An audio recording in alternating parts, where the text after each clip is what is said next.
There is so much misinformation out there, it's easy to be taken in by bullshit that people are selling you. What I want to do now is give you a couple of tips to help you decide for yourself whether a cancer claim is true. I'm Dr. Liz O'Riordan. I'm a breast surgeon who's had breast cancer, and I do the research so you don't have to. Remember to subscribe so you don't miss my next video. Sadly, viral videos with outrageous claims get far more publicity than the common sense that comes from someone like me, especially when that creator is trying to sell you something, like a safe, non-wired bra. Just because a video's been seen 1 million times, it doesn't mean it's true. Before you believe the hype, see if you can find the claim, in this case, bras cause cancer, on a hospital, charity or cancer association website.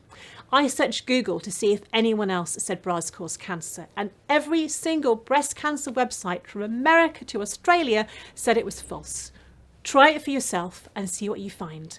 And finally, are they trying to sell you something?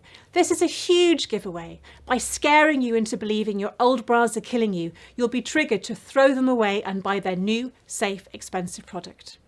If someone is making money from a cancer claim, you really need to do your homework to make sure it's not a scam.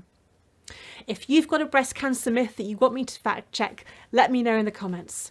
I'm Dr. Liz O'Riordan, and thanks for watching my channel.